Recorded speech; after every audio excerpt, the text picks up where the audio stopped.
Hello YouTubers and IT guys, what's up? My name is Tanmay and I'm back with another video for our channel Simple Snippets. So here's another conversion video wherein we'll learn how to convert an octal number to a hexadecimal number. So in this video, we'll be solving only single sum, which will cover both integer as well as the fractional part.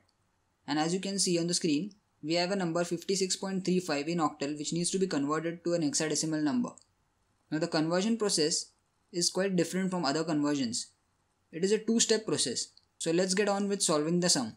Okay, so as you can see on the screen, we have 56.35 in octal which needs to be converted to an hexadecimal number. So this is a two-step process. So in step 1, first we convert this number to a binary number. Now we've seen how to convert an octal number to a binary number. So if you have missed that video, you can check out in this playlist. So let's do the step 1. We first write down the number 56.35. Now we calculate the binary equivalent of these individual values or individual digits.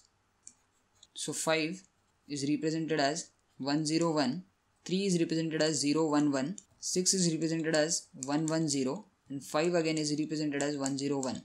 Now since this is an octal number, that is the reason why we denote only 3 digits to convert each individual digit of the octal number to binary. So clubbing these individual binary equivalents, we have 56.35 in octal, which is equal to, we have 101, 110, 011 and 101 in binary. So this is the end of step 1. Now let's see what we have to do in step 2. So now we have a binary equivalent of the number 56.35 in octal. Now we've seen the conversion of binary to hexadecimal in the previous tutorials, so if you have missed that, you can check it as well. So we first write down the binary number 101, 110.011, Now to convert to hexadecimal number, we make groups of 4 digits. So this is a one group, and for the integer part, we start from right to left. So this would be the first group, and this would be our second group with 2 zeros which we need to add just for the pairing purpose. For the fractional part, we need to start from left to right of the decimal point. So this would be our first group, and this would be our second, and adding 2 zeros extra for pairing purpose. Now we need to convert these individual pairs to their corresponding hexadecimal values.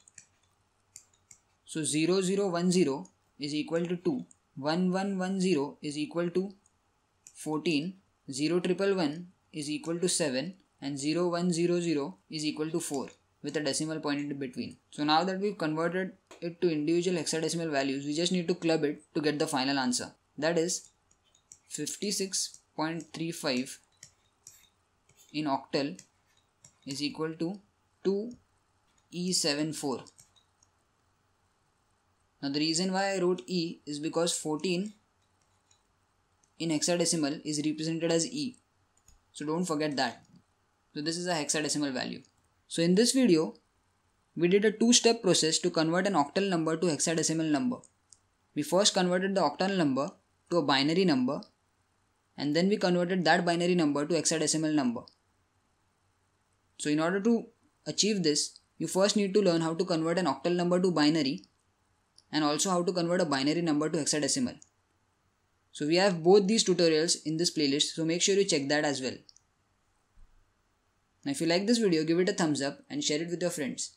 Also subscribe to our channel so that you get notified when we upload new videos. Peace.